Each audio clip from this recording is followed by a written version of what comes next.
Oke, Assalamualaikum warahmatullahi wabarakatuh. Salam sejahtera untuk kita semua. Sebelum kita mengawali perkuliahan kita pada pagi hari ini, mari kita berdoa terlebih dahulu. Berdoa, dipersilakan.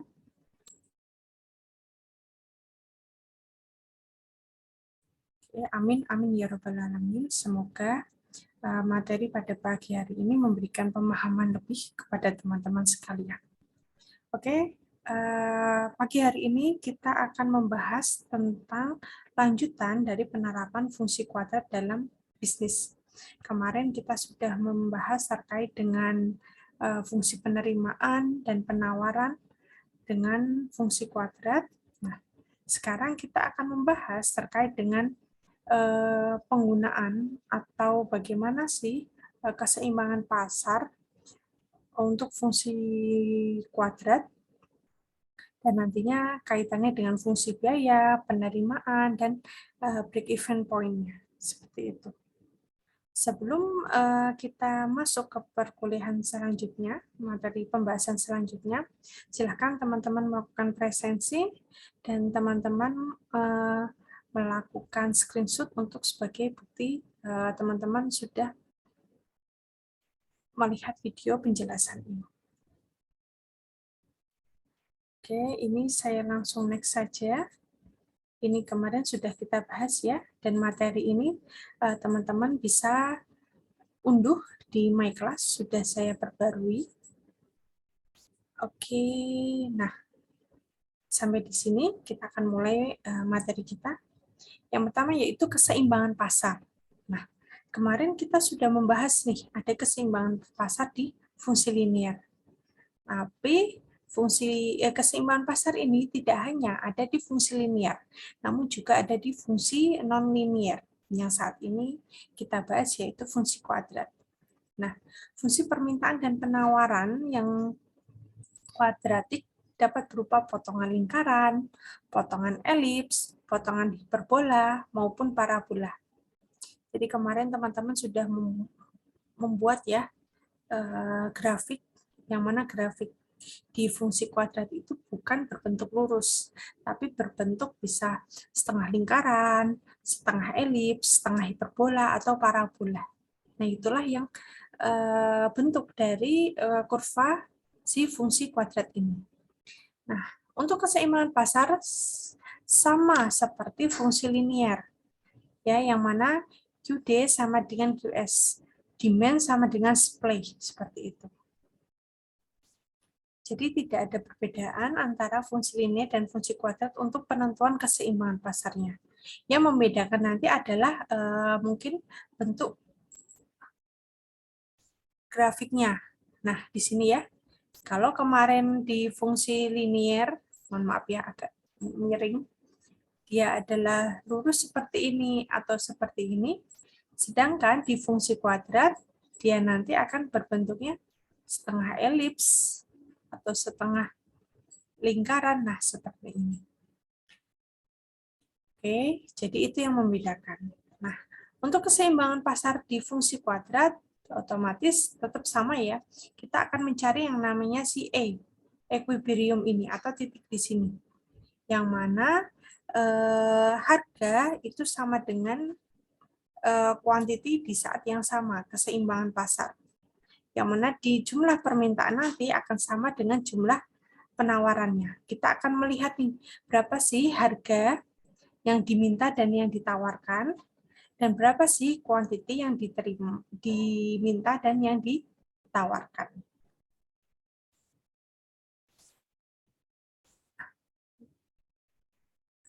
Sebentar. Lalu keseimbangan pasar ini nantinya juga berpengaruh terhadap jika adanya pajak dan adanya subsidi. Nah, ini jika adanya pajak dan subsidi juga berpengaruh nantinya terhadap keseimbangan pasar, seperti dengan fungsi linear kemarin. Nah, kalau pajak dan subsidi ini yang berpengaruh apa? Yang berpengaruh hanya pada kurva penawarannya saja. Sama berarti ya, sama dengan fungsi linear. di fungsi linear kemarin yang memiliki perbedaan atau yang berubah itu adalah fungsi penawarannya. Nah, di fungsi non-linear ini juga sama. Yang berubah nantinya hanya di fungsi penawarannya saja. Pajak menyebabkan harga keseimbangan menjadi lebih tinggi dan jumlah keseimbangannya menjadi lebih sedikit, sedangkan untuk subsidi menyebabkan harga keseimbangannya menjadi lebih rendah dan jumlah keseimbangan yang menjadi lebih banyak. Seperti itu. Nah, ini adalah contoh soal. Nah, contoh soal ini ada persamaan ya. Demand-nya ada berapa? 19 min pi kuadrat dengan penawarannya ada min 8 plus 2 pi kuadrat. Harga dan jumlah keseimbangan yang tercipta di pasar sama ya. QD sama dengan QS, 9 min P kuadrat min 8 plus 2P, dia ditukar 28, hasilnya P-nya, PE-nya adalah 3. Nah, sedangkan di sini kita sudah tahu nih P-nya nilainya berapa. Berarti kita tinggal masukkan saja, oh di Q 19 min P kuadrat. Karena di sini P-nya ada 3, maka di sini P kuadrat ada 9. Sehingga keseimbangannya ada di titik 10. Seperti itu.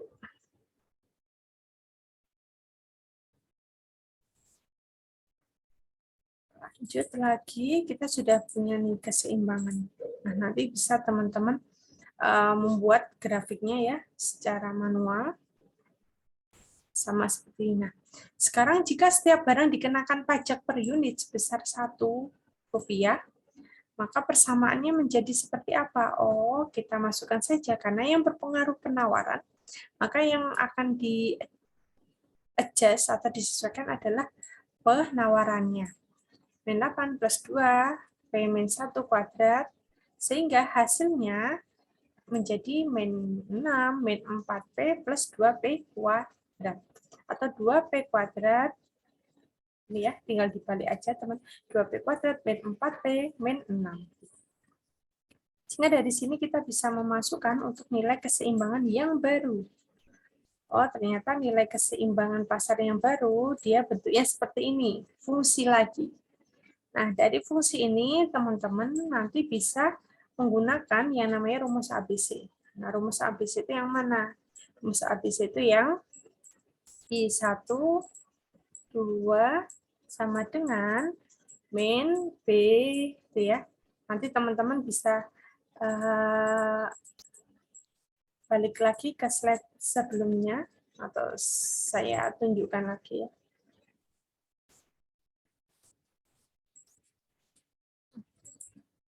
Mohon maaf. Sebentar.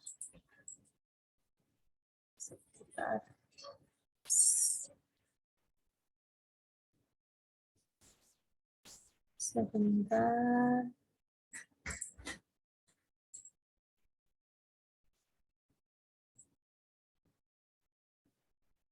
Oke. Nah,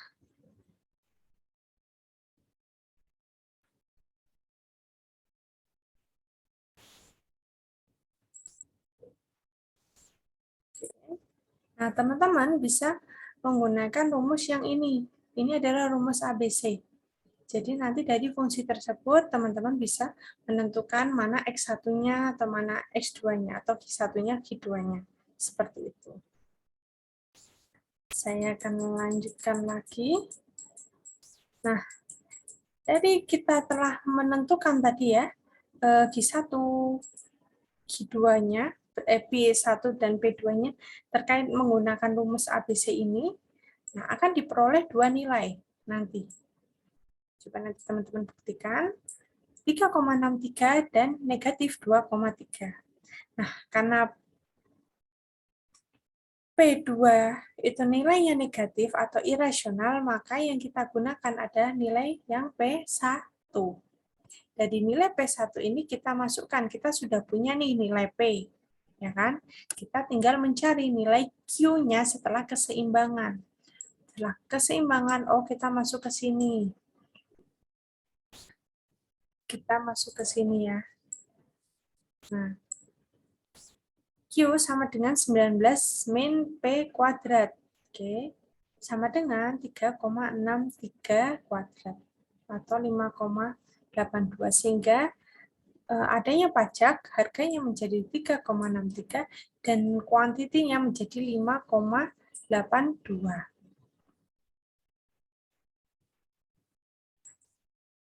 Itu. Selanjutnya, untuk beban pajak yang ditanggung konsumen per unit barang, jumlah pajak yang diterima pemerintah masing-masing ya. P keseimbangan pasar kurangi P harga sebelum keseimbangan pasar,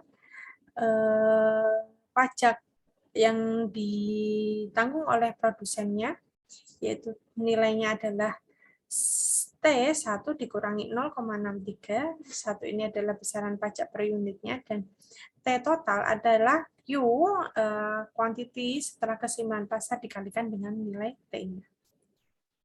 Sama seperti yang prinsipnya dia sama dalam pencarian keseimbangan pasar setelah adanya pajak dan subsidi dengan fungsi linear. Yang membedakan tadi dia adanya menggunakan rumus si ABC.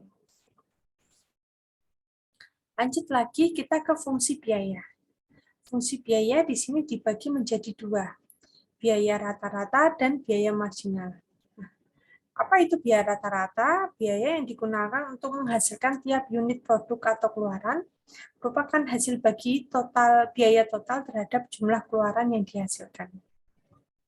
Jadi nanti untuk biaya rata-rata itu didapatkan dari biaya total dibagi dengan jumlah yang dihasilkan atau kuantitinya. Sedangkan biaya marginal atau marginal cost nanti adalah biaya tambahan yang dikeluarkan untuk menghasilkan suatu unit tambahan produk. Oke, kalau biaya rata-rata itu adalah biaya keseluruhan yang dikeluarkan, rata-ratanya berapa? Nah, kalau biaya marginal ini adalah biaya tambahan yang diperuntukkan untuk menghasilkan suatu tambahan produk. Nah, ini rumusnya. Biaya tetap ya sama ya, fixed cost. Seperti linear juga ada fixed cost. Nah, nanti untuk biaya tetap nilainya apa? Sebesar nilai konstanta. Masih ada yang ingat nilai konstanta?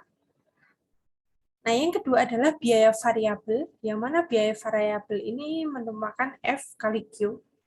Ya. Biaya total otomatis adalah dari fixed cost ditambah dengan variable cost. Atau K plus FQ. K plus FQ ini sama dengan CQ. Lalu biaya tetap rata-ratanya ya,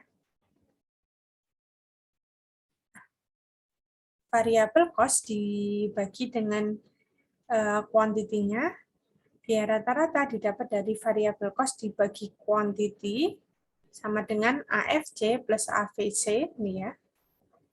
Lalu biaya marginalnya tadi ya, penjumlahan dari cost-nya dibagi dengan quantity-nya.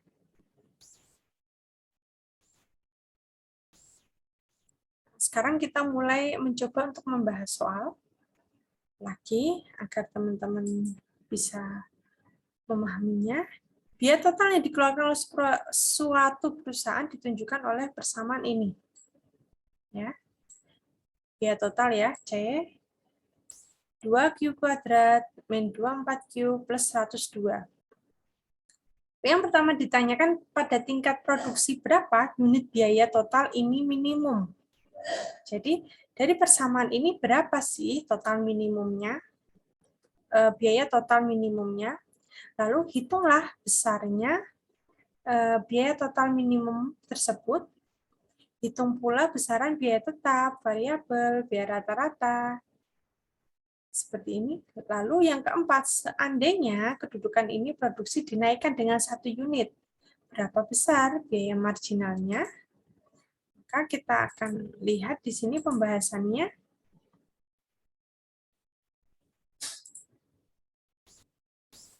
Ya, ketika kita akan mencari minimumnya ya, minimumnya kita menggunakan rumus titik ekstrim. Titik ekstrim itu yang mana? Teman-teman kemarin sudah membuat, pada pertemuan sebelumnya, teman-teman sudah membuat yang namanya grafik fungsi kuadrat, yang mana kita harus mencari tuh titik maksimumnya, titik ekstrimnya. Nah, ini juga kita lakukan atau kita gunakan juga di sini, teman-teman. Nah, untuk melihat mana sih titik ekstrimnya, nah, C minimum, kita menggunakan min B per 2A. Nilai B tadi berapa? C tadi kan sama dengan 2 Q, oh, mohon maaf. Ini ya, kita pakailah rumusnya ini. Dari sini, ini saya maksudkan 2Q ini, biar saya nggak nulis lagi. Bukan ini di atas kan, itu bukan. Tapi ini biar teman-teman tahu nilai B-nya didapat dari mana. Nilai B didapat dari ini. Nilai A-nya didapat dari mana? Nilai A-nya didapat dari ini ya. Oke. 2 kali 2 hasilnya 4. Min B-nya ada 24. Min, karena di sini negatif, di sini juga negatif, maka di sini positif. Jadi 24 bagi 4 ada 6. Nah, setelah itu didapatlah titik ekstrim minimum. C minimumnya, biaya minimumnya adalah 6 unit. Gitu. 6 unit itu merupakan biaya minimum yang akan dihasilkan oleh perusahaan. Nah, dari situ kita sudah tahu nih berapa sih unitnya, kuantitinya. Nah, sekarang besaran biaya minimumnya menjadi ini, kita masukkan ke sini. Karena kan kita mencari Q-nya ya. Kita, di sini enggak. Oke, di sini. Sehingga besaran biaya minimumnya adalah 30. Tadi ralat ya, 6 unit itu bukan biaya, tapi kuantitinya. Kuantiti yang dihasilkan untuk mendapatkan biaya minimum. Ada 6 unit. Sedangkan besaran biayanya ada 30. Atau bisa dicari dengan ordinat titik ekstrim, B kuadrat min 4AC per 4AC. Jadi ada dua cara ya teman-teman. Teman-teman bisa menggunakan ini, bisa menggunakan, karena ini berkaitan ya, jadi teman-teman bisa menggunakan cara pertama ini, dan bisa menggunakan cara kedua. Nah, masih ingat cara 1 dan cara 2 itu sudah kita bahas di materi sebelumnya. Yang Q atau min B per 2A ini untuk mencari X atau Y, tergantung dengan fungsinya ya. Untuk yang ini juga untuk mencari X atau Y pada fungsi yang berbeda juga. Karena kan kemarin ada fungsi X dan fungsi Y. Nah, seperti itu.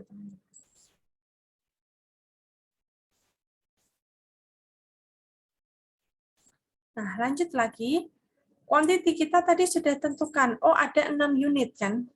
Nah, fixed cost, masih coba nanti dibalik, didapatkan dari nilai konstantanya. Nah, konstantanya tadi berapa? Oh, 102.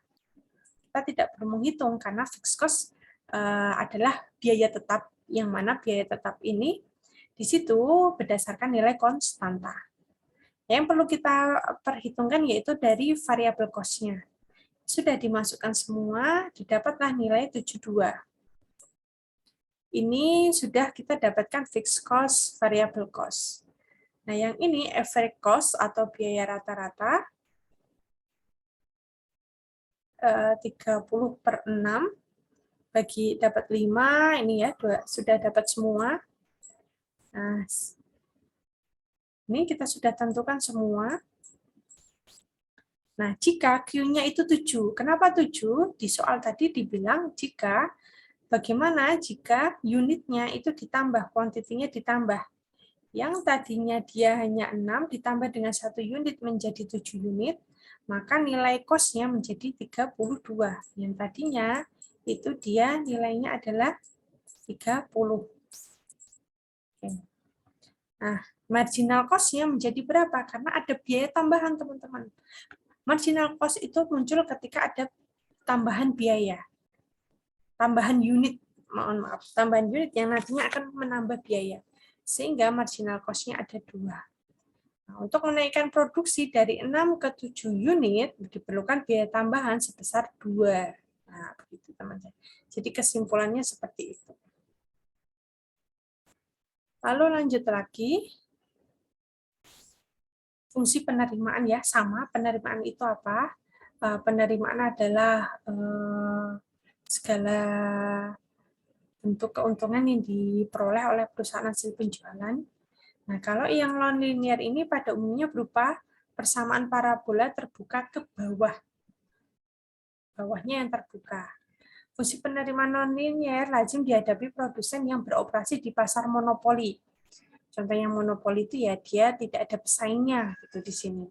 Sedangkan fungsi penerimaan total yang linear dihadapi produsen yang beroperasi di pasar persaingan yang sempurna. Sempurna itu berarti apa? Ada pesaingnya. Jadi dia tidak individu. Dia tidak satu-satunya. Nah, total revenue-nya Q kali P sama seperti itu ya. Nah, untuk penerimaan itu juga seperti biaya. Ada penerimaan rata-rata, juga ada penerimaan marginal. Gitu. Seperti ini ya. Contoh soalnya, lagi ya, kita akan bahas fungsi permintaan dan penawaran monopolis. Ya, ini monopolis adalah P900 min 1,5 Q. Tentukan persamaan penerimaan totalnya. Penerimaan total, besaran penerimaan total jika barang terjualnya 200, itu penerimaan marginalnya. Nah, ini penerimaan total, penerimaan marginal. Nah, seperti itu. Lalu, nah, bagaimana penyelesaiannya? Ini, jika P-nya tadi ya 900 min 1,5 Q, maka untuk penerimaan totalnya adalah Q kalikan dengan P. Nah, didapatlah 900 Q min 1,5 Q kuadrat ya. Ini tadi mungkin. Jika Q sama dengan 200, R-nya maka ada 120. Nah, dari 120 ini, nah, selanjutnya P-nya nilainya berapa? P-nya nilainya ini, 900 min 1,5 kali 200, sehingga 600. Atau teman-teman bisa mencari P sama dengan RQ. Teman-teman harus mencari dulu R-nya berapa, karena Q-nya udah diketahui ya, 120. Jadi ini adalah cara pertama, yang ini adalah cara kedua. Teman-teman silakan fleksibel mau menggunakan mana, teman-teman cari dulu. Kalau yang pertama, teman-teman cari dulu R-nya, baru teman-teman mencari nilai P-nya. Kalau yang ini, teman-teman bisa langsung masuk. Masukkan, oh mohon maaf.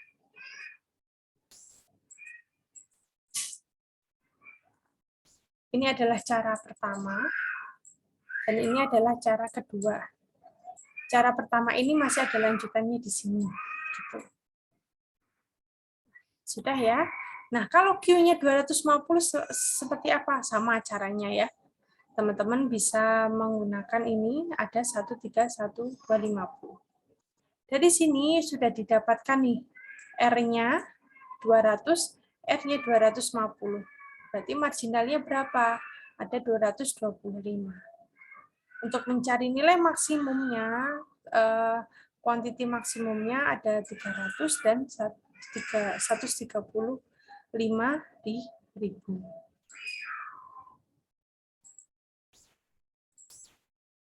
Analisis pulang pokok atau break even sama konsepnya, yang mana R sama dengan C. Perusahaan itu tidak memperoleh keuntungan, tapi juga tidak ada kerugian.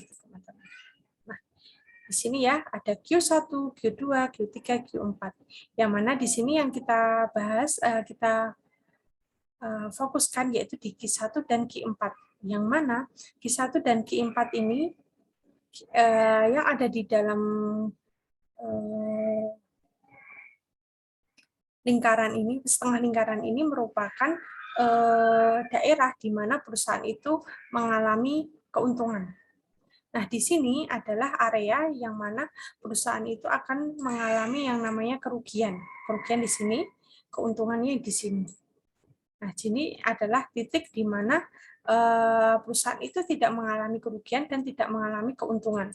Nah, di sini mengalami keuntungan kalau dia lebih dari gambar di sini ya, dia lebih dari Q1 atau Q4, dia akan mengalami kerugian. kerugian gitu. Ini ya, tadi yang saya jelaskan. Nah, ini ya, ada sebuah perusahaan persamaannya ini, persamaan totalnya, penerimaan total dan biaya total yang dikeluarkan. Bagaimana profit perusahaan yang dihasilkan jika terjual barang 10 dan 20? Nah, ini tinggal teman-teman masukkan saja. P sama dengan R min C. R ya, tadi ini, dan C seperti ini. Didapatlah penerimaan sebesar ini, rumus fungsi barunya, yaitu ini adalah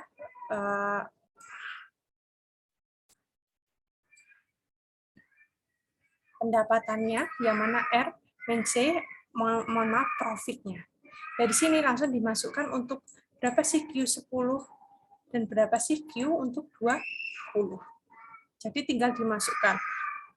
Q yang pertama yang 10, oh dia akan mendapatkan nilai 150. Yang mana nilai itu adalah positif, masuk untung. Yang artinya dia tidak rugi. Kalau Q-nya 20, nah dia malah mengalami yang namanya kerugian. Nilainya menjadi negatif 600.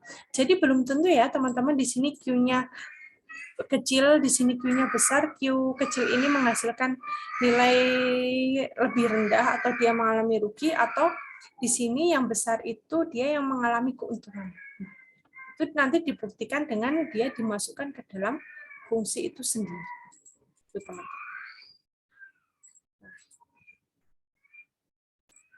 Silahkan teman-teman mengerjakan latihan soal ini untuk teman-teman bisa memahami terkait dengan konsep fungsi kuadrat dalam kegiatan bisnis yang kaitannya dengan keseimbangan pasar, penerimaan, dan biaya, dan nantinya ada analisis break-even point. Nah, teman-teman silahkan mengerjakan ini manual atau teman-teman mengetik dalam Word, dan nanti silahkan teman-teman share pengerjaan teman-teman di WhatsApp group.